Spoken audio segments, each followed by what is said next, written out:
हाथी छुआर मृत देह उद्धार। बलांगीर जिला टिटलागढ़ रेंज अंतर्गत बेलगाँ सेक्शन नारीकोटा बीट अंतर्गत लिंपड़ा गाँ निकट नाल मध्यरु एक हाथी छुआर मृत शरीर उद्धार कर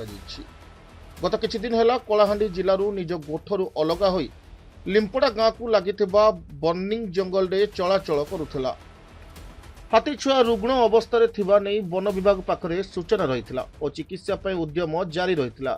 आज हाथी छुआर मृत शरीर लिंपड़ा गाँ निकट नाल पड़ा देखि स्थानीय लोक वन विभाग को सूचना देते। खबर पाइबा परे बलांगीर डीएफओ सहित अन्य अधिकारी घटनास्थल पहुंची तदंत आरंभ कर। सुरेंद्र माझी चांदू तोरा हाथी मरी जाइए। हाथी के मुझे जाइए मंगलवार दिन गाड़ी चले आम घोड़ा उठा सेना मुझे देखनी फर्स्ट राति बुधवार दिन 8 बजे हाँ बुधवार दिन राति 8 बजे फोन कर मुझे आप देखो ना हाथी तो मेमोरियाड अच्छे ताके तुम रेस्क्यू करो नहीं फायरिंग कर मेडिसिन पत्र करो और नियो बोली तापर से कहले हाँ आज्ञा नौचु आम नौचु बोले आम बुधवार करूँ आज क्या बार शुक्रवार शुक्रवार शुक्रवार दिन राति आज हाथी मरी जाइए बोले से मन के आम 9 बजे खबर देचु आज का टाइम तीन बार से तो केबे रेस्क्यू नहीं कर पारले देखो पानी खाली पड़ी छी तमे का कार अबला जो हाथी मरि गेल इटा फॉरेस्ट वाले को हाथी मरि छे रियली हां फॉरेस्ट वाले हाथी ये फॉरेस्ट वाले को भालो हाथी मरि छे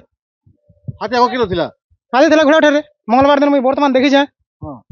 3:30 बजे तमे काय कहछो फॉरेस्ट फोन करछ मैं बुधवार दिन राति ताना नहीं जानी केनर फॉरेस्ट हमर बेलगा फॉरेस्टर हां हां ताके फोन करछ मैं हां हैं से मैंने हाथी मला पर आज लिंपड़ा लोग देखले छेल चोरी से मैंने फोन कला आईछन 9 बजे आज का वर्तमान 3 बासी न मैं तो टाइम नहीं देखा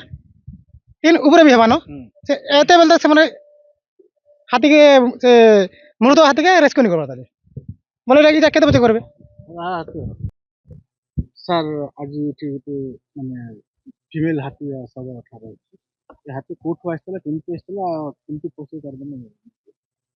हाथी 7 दिन तले आम जहाँ खबर पाई आमर ट्रेकिंग चलता कलाहांडी उत्तर बनखंड रू आसला आ गोटे ग्रुप रे थिला सेठी माने गोटे हट रे थिला से ग्रुप रू से सिंगल एकुटिया होकर पलि आसला एवं एठी आसिक से बुलाबुली करूला बुलाबुली जो दिन से दिन आम ट्रैकिंग भी कराला से आम देखी जे तार टे शरीर टे दुर्बल थिला से बेसी मूवमेंट तार रेस्ट्रिक्टेड होता तेणुक आम रेगुलारली ट्रैकिंग करूँ तार गतिविधि लक्ष्य करूँ एवं तार ट्रिटमेंट समस्त प्रकार व्यवस्था करा जाइथिला किंतु ट्रिटमेंट आरंभ हो नाला किंतु गतकाली देखला बेलू से तार दुखद टे मृत्यु ना खबर दिखाई आम जो भुवनेश्वर जो जॉइंट टास्क फोर्स टीम अच्छा जेटीएफ को खबर दिखाई आसुच्च ऑफिसर्स माने आसला